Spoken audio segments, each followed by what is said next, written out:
சோட்டம் ஆண்டவரே, நன்றியோடுமை துதிக்கிறோம் ஐயா. இந்த நாளை ஆசீர்வதித்து தாருங்க. கடந்த அப்பா நாளை கண்ணின் மணி போல பாதுகாத்தீங்களையா. இந்த நாளை ஆசீர்வதித்து கொடுக்கும்படியா செபிக்கிறோம் ஐயா. கிருபை சூழ்ந்து கொள்ளட்டும். நாங்கள் நினைப்பதற்கும் கேட்பதற்கும் மேலாக செய்கிறவரே உம்மை துதிக்கிறோம். இயேசுவின் நாமத்தை கேட்கிறேன் நல்ல தகப்பனே, ஆமென். ஜீவன் நீர் ஊற்றாய் வந்தவரே, உந்தன் சாயலை எனக்கு தந்தவரே, நம்பினோரை கைவிடாத தேவன் நீரே, நாள்தோறும் பாதுகாக்கும் நல்ல தேவனே.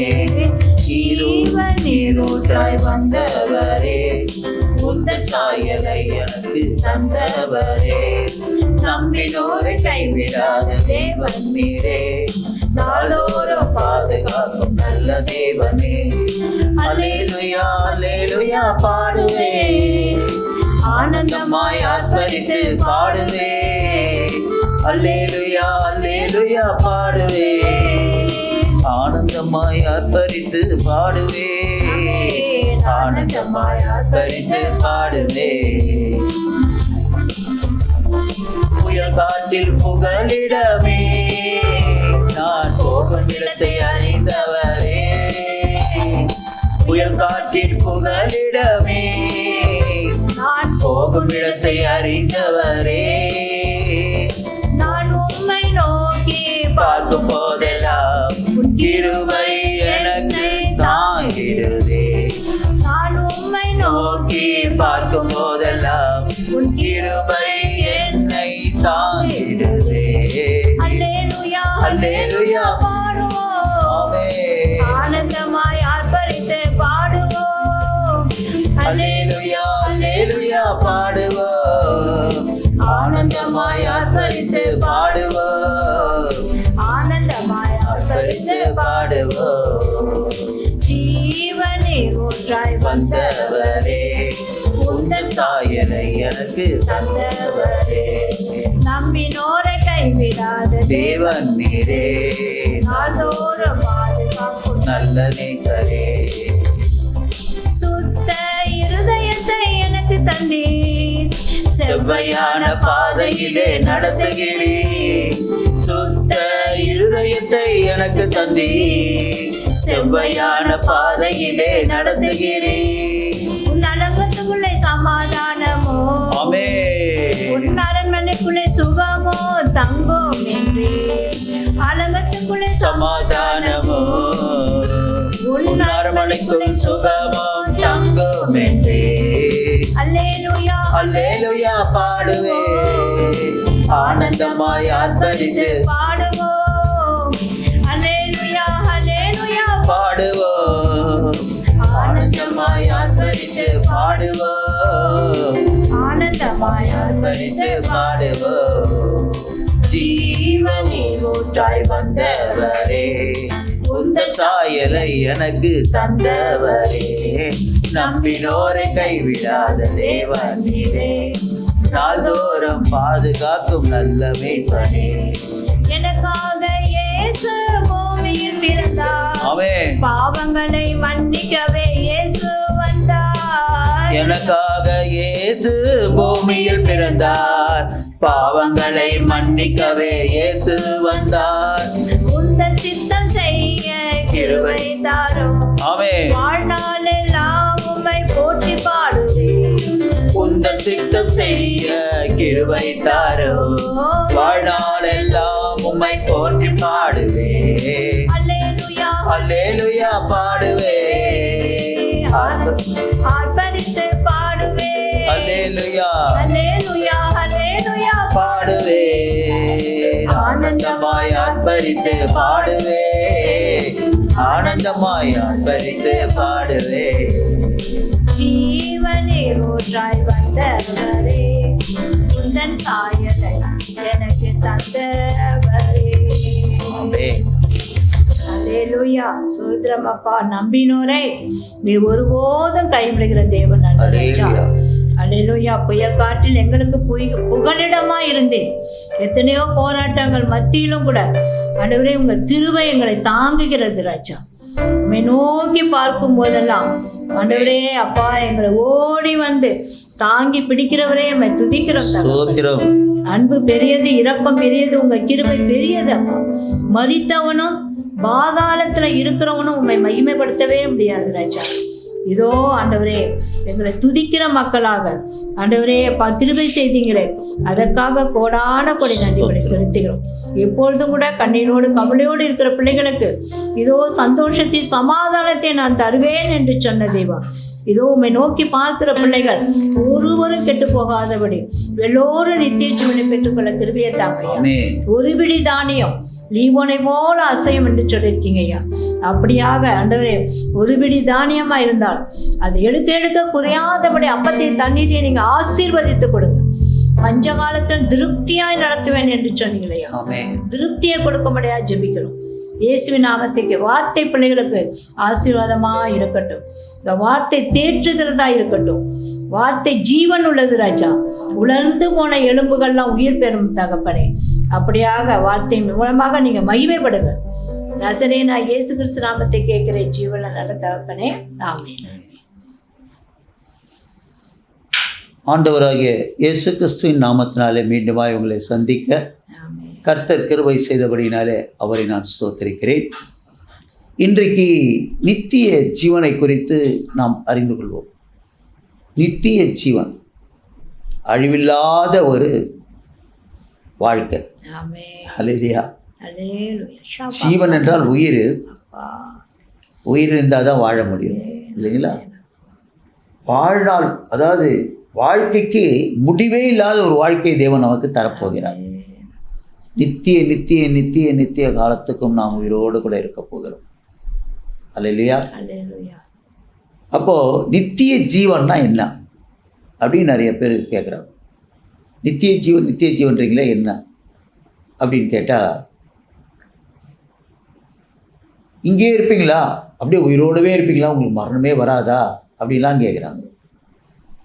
பிறந்தா எல்லாருக்கும் மரணம் வரும்.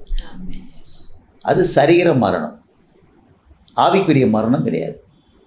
ஏன்னா கிறிஸ்துக்குள்ளே இருக்கிறவங்க ஆவிக்குரிய மரணம் போக மாட்டாங்க. மாம்ச மரணம் அவங்களுக்கு கிடையாது. அல்லேலூயா. ஏன்னு கேட்டிங்கனாக்கா, மாம்ச மரணம் வந்தாலும் அவர்கள் நித்திய ஜீவனை பெற்றுக்கொள்வார்கள். அவர்களுக்கு மரணம் கிடையாது, நித்திரை தான் உண்டு.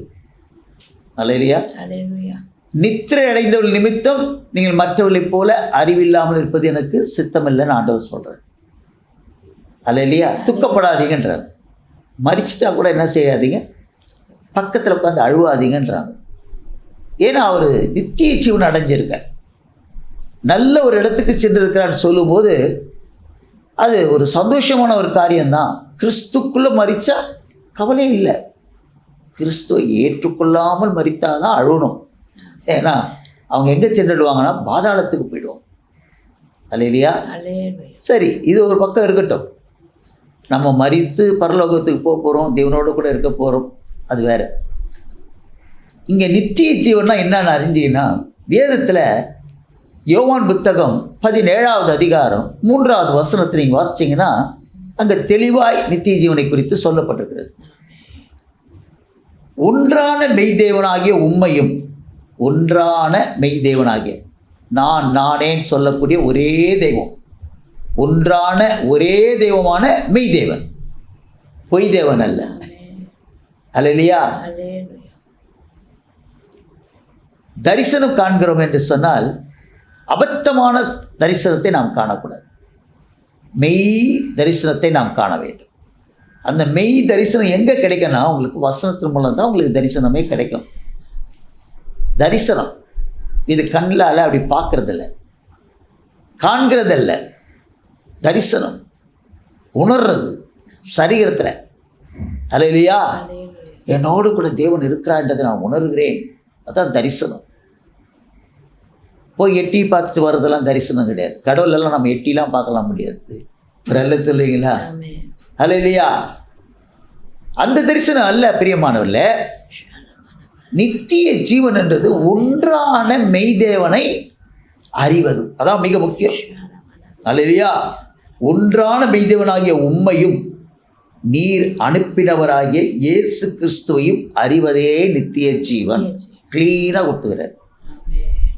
ஒன்றான மெய்தேவனாகிய பிதாவாகிய தேவனாகிய உம்மையும் நீர் மனுஷனுடைய பாவங்களை மன்னிக்கிறதுக்கு ஒரே பேரான குமாரனை அனுப்பினீரே இயேசு கிறிஸ்து என்ற பெயரிலே அவரை அறிவதும் தான் நித்திய ஜீவன். அப்போ நம்மளுடைய ஜெபம்லாம் எங்கே போகுது? இயேசுகிட்ட போதா அப்படின்னா இல்லை. அது எங்கே போகுது? பிதா கிட்ட தான் போகுது. ஒன்றான மெய் தேவன்கிட்ட தான் போகுது. இயேசு அப்போ யார் அப்படின்னா அவர் வழி. நானே வழியும் சத்தியமும் ஜீவனுமா இருக்கிறேன், என்னை அல்லாமல் ஒருவனும் பிதாவினிடத்திலே வரான். என்கிட்ட வரான்னு சொல்ல வரல இல்லைங்களா? அப்போ பிதாவை நம்ம அறியணும்னாக்கா அவர்கிட்ட போகணும். நம்முடைய ஜெபம் போகணும்னா நம்ம எப்படி போக முடியும்? இயேசு கிறிஸ்து மூலியம் தான் போக முடியும். நிறைய பேர் கிறிஸ்தவர்லாம் அப்படி ஜெபிப்பாங்க, அது சரியில்லை. அல்லேலூயா, இயேசு நாமத்தில் ஆமென் அப்படின்வாங்க. கடவுள்னுவாங்க, கடவுள்னுவாங்க. வார்த்தைக்கு பேசும்போதெல்லாம் அப்படிலாம் சொல்லவே கூடாது. கடவுள்னா எல்லாம் கடவுள் ஆகிடும். அல்லேலூயா, எத்தனையோ கடவுள் இருக்குது உலகத்தில். கடவுள் கிடையாது. இயேசு அப்பா, அவருடைய நாமம் நஸ்ரேனாகிய இயேசு கிறிஸ்து. பேதுரு நஸ்ரேனாகிய இயேசு கிறிஸ்து நாமத்தில் எழுந்து நட, கடவுள் நாமத்தில் எழுந்து நடன்னு சொன்னார். கடவுளே எழுப்புங்க ஆண்டவரே சொன்னார். அல்லேலூயா, நஸ்ரேனாகிய இயேசு கிறிஸ்து நாமத்தில் எழுந்து நட. இயேசு நாமத்தில் கூட சொல்லக்கூடாது, இயேசு கிறிஸ்து நாமத்தில். இயேசுவா இல்லை, அவர் கிறிஸ்துவாய் மாறினார், அபிஷேகம் பண்ணப்பட்டார். அல்லேலூயா, அபிஷேகம் பண்ணப்பட்டவர் தான் அவர் அற்புதங்களே செய்யவே ஆரம்பித்தார். 3.5 வருஷம் ஊழியம். 30 வருஷம் வரைக்கும் அவர் இயேசுவா தான் இருந்தார். தாய் தகவல் கீழ்ப்படிந்து நடந்தார், அவ்வளோதான். ஆனால் அவர் அபிஷேகம் பிதா குமார் பரிசுத்தாவின் பேராலே யோவான் ஸ்நானனாலே அவர் எங்கே அவர் யோர்தான் நதியில் ஞானஸ்தானம் வாங்கின உடனே வானம் திறக்கப்பட்டது. இதோ என் நேசகுமாரன், இவரில் நான் பிரியமாக இருக்கிறேன் ஒரு சத்தத்தையும் கேட்டார். அல்லேலூயா, அந்த மாதிரி நிரப்பினவர் தான் இயேசு கிறிஸ்து. அல்லேலூயா, அப்போ ஒன்றான மெய் தேவனாகிய உம்மையும் நீர் அனுப்பினவராகிய இயேசு கிறிஸ்துவையும். இயேசு கிறிஸ்துவை எப்படிங்கிறாரு? படத்துலலாம் இல்லை, முடிகடிலாம் வச்சிக்கின்னு மீசெல்லாம் வச்சின்னு அந்த இயேசு இல்லை. ஆதியிலே தேவன் எங்கே இருந்தார்? வார்த்தை ஆதியிலே தேவனோடு கூட இருந்தார். அந்த வார்த்தை இப்போது எப்படி இருக்குது? ஆதியிலே வார்த்தை இருந்தது, அந்த வார்த்தை தேவனோடு கூட இருந்தால் அந்த வார்த்தை இப்போது தேவனாக இருக்கிறது. அப்போ இயேசு கிறிஸ்துவ நம்ம எப்படி பார்க்குறோன்னா, படத்துலலாம் பார்க்கல, உருவத்துலலாம் பார்க்கல, வார்த்தையில் பார்க்கிறோம்.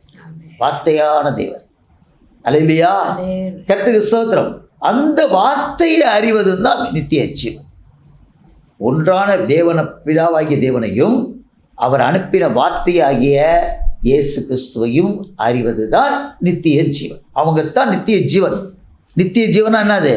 அவங்க பரலோகத்தில் போய் அங்கே இருக்கிற நித்திய ஜீவன் இல்லை, இந்த பூமியிலேயே அவர் நித்திய ஜீவனை உடையவர்களாக இருக்கிறாங்க. அல்லேலூயா, இந்த பூமியிலேயே அவரை நீங்கள் அனுபவிக்க முடியும். அதான் சங்கீதக்காரர் சொல்கிறார் பாருங்க, 16வது அதிகாரத்தில் 11வது வருஷத்தில் சொல்லுவார், ஜீவ மார்க்கத்தை எனக்கு தெரியப்படுத்துவீர், உம்முடைய சமூகத்தில் பரிபூர்ண ஆனந்தமும். அப்போ பரலோகத்தில் போய் ஆனந்தம் அனுபவிக்கிறோம் அல்லங்க, அங்கே போய் இல்லை, இங்கேயே நித்திய ஜீவன். அவருடைய சமூகத்தில் பரிபூர்ண ஆனந்தமும், உமது வலது பாரியத்தில் நித்தியமான பேரின்பம் உண்டு. அல்லேலூயா, அவர் வலது பக்கத்தில் நீங்கள் இருப்பீர்களானால், உங்களோடு கூட ஆண்டவர் இருப்பாரே ஆனால் நீங்கள் என்ன செய்யலாம்? நித்திய ஜீவனை பெற்றுக்கொள்ளலாம். நித்திய பேரின்பம், அதான் நித்திய ஜீவனானது நித்திய பேரின்பம். வாழ்க்கையில் நித்தியத்துக்கும் இன்பம் இல்லை, பேரின்பம். அல்லேலூயா, அதான் மிக முக்கியம். அதான் நித்திய ஜீவன். இது எப்போ கிடைக்கும்? ஒன்றான மெய்தேவனையும் அவர் அனுப்பின இயேசு கிறிஸ்துவாகிய வார்த்தையை யார் அறிகிறாங்களோ அவங்களுக்கு நித்திய ஜீவன் கிடைச்சிடுச்சு இங்கேயே. அல்லேலூயா, அதைத்தான் அவன் சொல்கிறான், ஜீவ மார்க்கத்தை எனக்கு தெரியப்படுத்துவீர் என்று அவன் சொல்லுகிறான். அதை தெரியப்படுத்துறது தான் எது? சபை. ஒரு அல்ல சொல்லிங்களா? பிலிப்பியர் புத்தகத்தில் 3வது அதிகாரத்தில் 21வது வசனம் சொல்கிறது, அவர் எல்லாவற்றையும் நமக்கு கீழ்ப்படுத்தி கொள்ளத்தக்க. அல்லேலூயா. அவருக்கு என்னன்னா எல்லாரும் அவருக்கு கீழே இருக்கணும், ஒருத்தரும் அவருக்கு கீழே இல்லாமல் இருக்கக்கூடாது.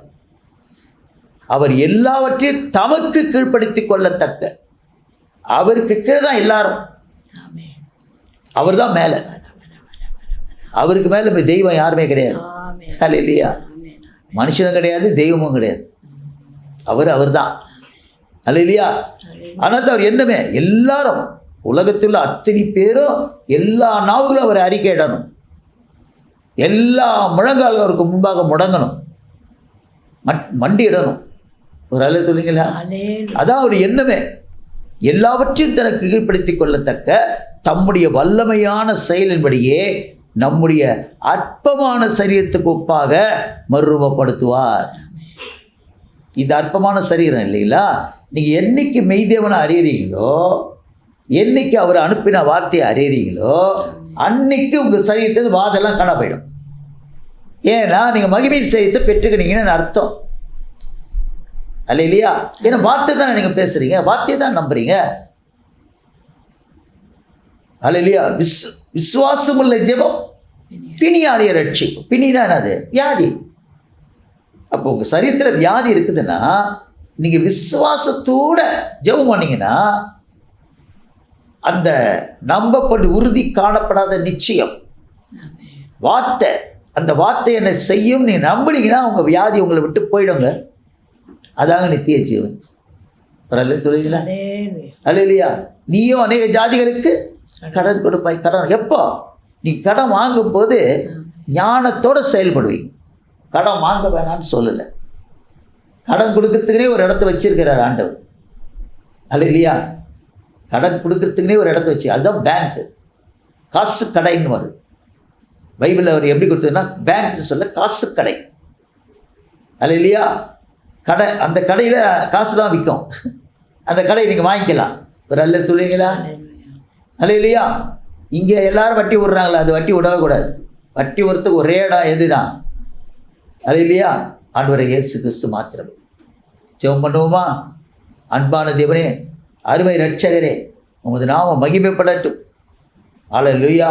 நீ ராஜ்யம் கட்டப்படட்டும், நித்திய ஜீவனை ஒவ்வொருவரும் பெற்றுக்கொள்ளட்டும், உம்மை அறியட்டும். பரிசுத்த ஆவியின் ஒத்தாசுடன் நஸ்ரேனாகிய இயேசு கிறிஸ்து நாமத்தினாலே கேட்கிறேன் ஜீவனுள்ள பிதாவே, ஆமென்.